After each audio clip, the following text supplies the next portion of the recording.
Chers amis des Mots d'Azur, bonsoir et merci d'être venus nombreux. La dernière fois que nous nous sommes retrouvés dans cette salle, la grande salle du château de Montsartou, c'était le 14 février 2020. Depuis le 5 novembre 2010, ça fait notre 49e soirée. Et donc, nous accueillons ce soir une belle soirée, comme d'habitude en 3 parties. Un auteur régional, éditeur, va venir nous lire des extraits de son texte entrecoupé de musique. Ce soir, nous allons recevoir Yves Misericordia, ici présent. Yves nous vient de Toulon, car vous voyez, les Mots d'Azur, c'est plus seulement les Alpes-Maritimes, c'est les Bouches-du-Rhône, le Rhône, avec un auteur lyonnais il n'y a pas si longtemps, mais bientôt, au mois de septembre. Et puis, bien sûr, nos cousins, nos cousins germains varois, qui sont une pépinière de poésie. Yves sera accompagné doublement de Michel Borla. Michel Borla. Yves Misericordia, qui n'est pas que poète, il est aussi peintre. Et je dirais que sa spécialité, comme un certain Pierre Soulages, c'est le noir. Je vais commencer une première partie avec quelques extraits du recueil qui s'appelle Mains. J'ai dans mes poches des mains brûlantes d'impatience, convaincu qu'un digne musicien pourrait leur donner la direction d'un poème enflammé, entre Wagner et Beethoven. Une main pour l'un, une main pour l'autre, le cœur au milieu, dans la poitrine saturée d'arpèges.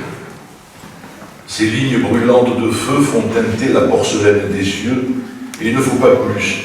Ce son cristallin anime mes mains. Le parquet de toile d'un châssis horizontal attend l'heure des étoiles. Le temps suspendu au clou du mur en friche. La peinture coule des doigts comme le sang d'une plaie béante. Des éclats de mots éclaboussent la toile. Soleil noir qui ruisselle bientôt jusqu'à la phrase cachée dans la trame. Je parle comme j'écris, avec le cri de la plume sur le silence de la feuille. L'orage commence ainsi.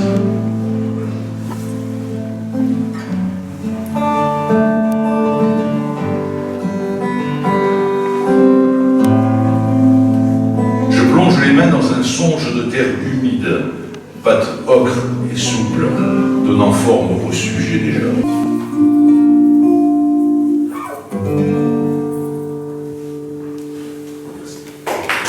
Yves Misericordia.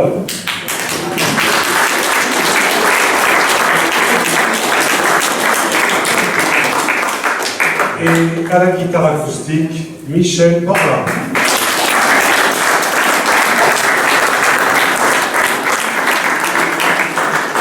Merci Yves de ces moments de danse.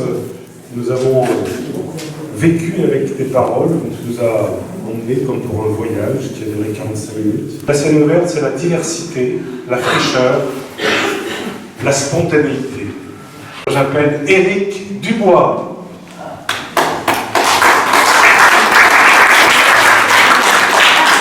Éric qui s'occupe du site internet et de Facebook et qui est très important pour nous. À toi, Éric. Ça s'intitule Le rayon vert. Assis sur le rivage, je contemple le ciel. Le soleil se couchait, au loin à l'horizon. La grosse boule là-bas, qui semble être en fusion, se baigne dans la mer, qui se colore de miel. La lune pleine se lève, je ne peux pas la voir, car elle est derrière moi, et j'attends le miracle, le rayon mystérieux que prédisait l'oracle, le laser émeraude qui apparaît le soir. Les vagues de l'océan se rapprochent de moi, des gouttelettes informelles me baptisent la tête, mais mes yeux sont fixés, et mon cœur est en fête sur l'astre rougeoyant qui du ciel est le roi. Sur ce rocher breton, je contemple la mer, cette longue traînée de feu qui illumine l'onde. Et je songe que là-bas se trouve le nouveau monde, avec d'autres rivages et d'autres belles terres. Le soleil a plongé tout entier cette fois, et c'est alors enfin, au tout dernier moment, que le rayon magique jaillit pour un instant et m'emplit de bonheur et d'une grande joie.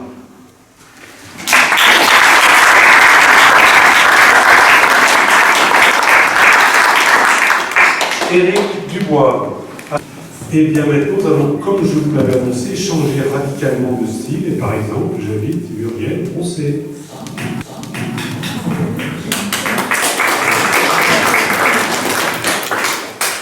Alors celui-ci, je l'avais dit en public.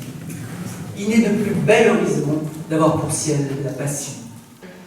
Quand la conscience nous entraîne vers notre essence, s'enchaîne, qu'importe d'être compris ou pas. Il importe d'être conquis, soit. Quand la liberté est choisie sur nos chemins, vent de félicité vivifie nos destins. Quelle que soit l'issue, les pourvois nous muent. Il suffit de vouloir s'abandonner et se laisser surprendre. S'agit de savoir expérimenter, lâcher, désapprendre.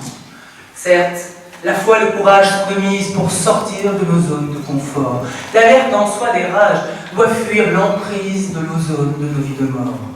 En préparatif pour l'accueil de l'inconnu, l'intention est de rigueur, mais impératif, faire deuil de vieilles vues pour l'invention du bonheur. Bien aucune prétention, mais besoin incorrigible de ces dunes d'évasion à l'entrain irrépressible. Quant au cours du voyage, s'ouvrent à nous sans fin toutes les prémices de l'altitude. C'est dans l'amour, plus sage, que l'on découvre enfin notre oasis de plénitude. Or, aussi simple soit-elle, ainsi si humble mais belle, une sacrée réelle mission, celle de sa réalisation. Il n'est de plus belle fondation quand c'est celle de sa raison. Il n'est de plus bel horizon d'avoir pour ciel sa passion. Oui. Pour fortune, sans compromission, des tours de lune, d'inspiration. Pour vraie ambition élevée féconde, à l'ère de tout chimique, le don d'apporter sa chanson au monde pour faire mouche centrique. Il n'est de plus bel horizon d'avoir pour ciel sa passion. Et quand se mêle l'imagination qui se vautre à nous, dans les grands dortoirs de nos étincelles, dans ces bluffants placards au-dedans de nos cervelles, n'est de plus belle motivation, ce à notre insu, que de s'ouvrir au courant de l'univers. Pour seul plaisir, se sentir vivant, ouvert, que le vouloir si doux de zèle accroché à l'intuition, prise de ces feux acérés de l'esprit pour l'éternité, d'un savoir au goût d'irrationnel, pareil de divination, exquise, peut s'opérer la folie de la créativité. Oui, n'est de plus bel horizon d'avoir pour ciel sa passion, et de plus belle fondation quand c'est celle de sa raison. Oui, aussi simple soit-elle, ainsi si humble mais belle, une sacrée réelle mission, celle de sa réalisation.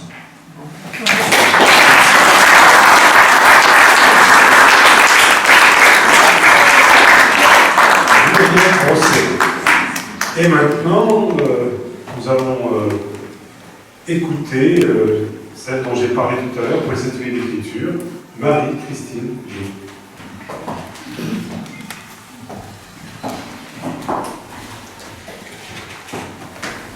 Bonjour à tous. En fait, j'arrivais pas à choisir mon texte, alors je vais vous partager celui-là. Le vent choue avec les vagues au détour de la Pinède. La chaleur du jour est mémorable. Je suis prisonnière à marée basse. Mon univers infini s'est réduit. J'explore la finitude de mes remparts, brûlée par le soleil impitoyable d'un après-midi à 16 heures. Pitié, je ne veux pas finir dans ce creux circoncis. Je suis née pour l'espace et la solitude du fond. Où sont les vagues? Où sont-elles parties? Quand reviendra la liberté? Leur doute la potine me manque. Vague, vague, vague à l'âme. Le vent continue de jouer avec la houle. Mon esprit s'embrume. Mon corps se recroqueville, mes doigts glissent dans le mirage de la lumière. Je ne marcherai plus de travers. La vague est arrivée, elle m'accueille dans ses replis. Explose ma cuirasse.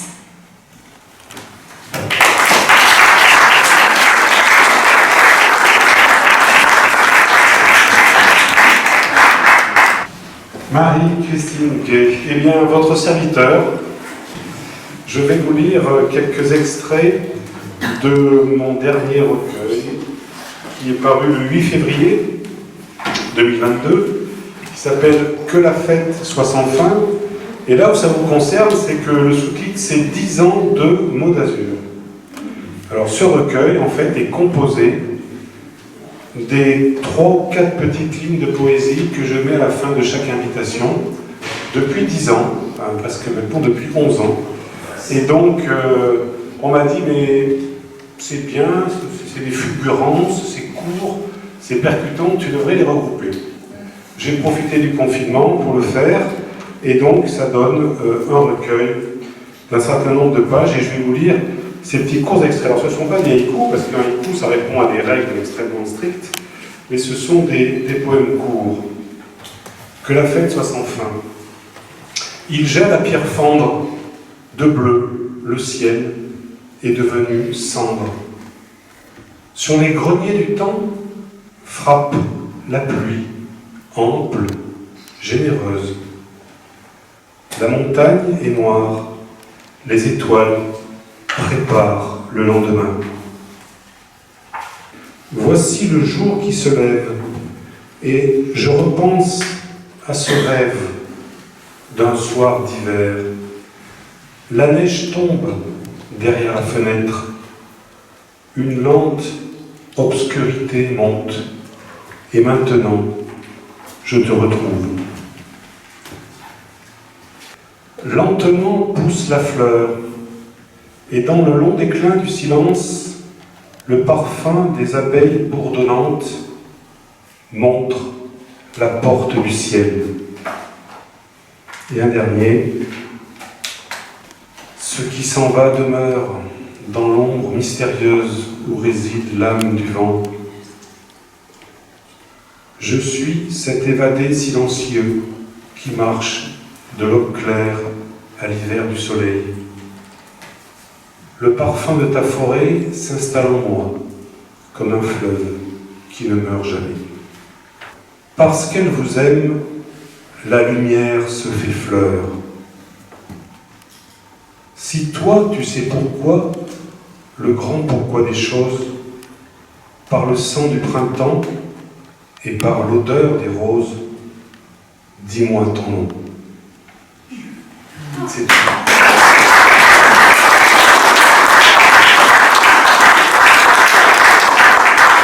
Merci Marc Vincent. Et merci à Jeanne de le représenter ce soir. Toucher la frontière, toucher la vie. Je remonte vers le temps. On va s'écouter, voir ce qui est fini. Je remonte. Pour voir qui j'étais, pour voir qui je suis, pour voir qui j'étais.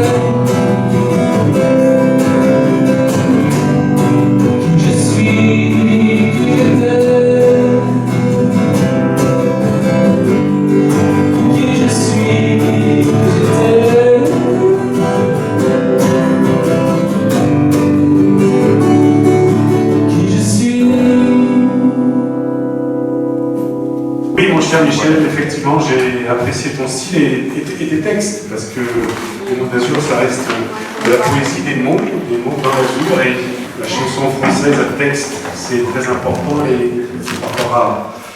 Yves, mon cher Yves, viens nous rejoindre sur la scène pour la conclusion. Michel, également, vous avez été les artisans de cette soirée. Je n'ai que 2 choses à vous dire. Adhérez à l'azur. C'est pas un parti politique, c'est une association culturelle. Je vous ai dit tout à l'heure que c'était un bon soutien. Et également, pour ceux qui ne participent pas à notre succulent buffet dont je voulais dire le menu, mais on m'a dit non, ne le dis pas, c'est une surprise. Et bien que ceux qui ont été contents de cette soirée, qui vont juste rester à l'apéritif offert à tout le monde, là, hein. Tout le monde peut boire un coup maintenant, peut mettre une grosse pièce ou un petit billet dans le chapeau qui est ça en sortant. Merci à tous. Notre prochain rendez-vous dans ce lieu, c'est le 9 septembre. Yves Misericordia va signer ses livres dans la salle qui nous attend. Yves Misericordia, Michel Bourla, merci à tous les deux et à bientôt.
Lorsque les yeux sont fermés, les mains se tendent au puits de l'essentiel, vers le profond. Elles peuvent cueillir l'âme, sa couleur invisible dans leur paume, attendre qu'un rayon de soleil frotte sa poussière. L'âme et les mains ensemble deviennent lumière.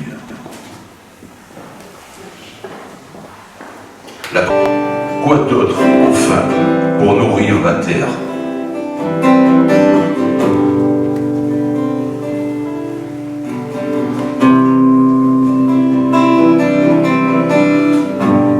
Demain, la main blessée retrouvera ses muscles, sa peau, outil neuf sorti de son plâtre de silence.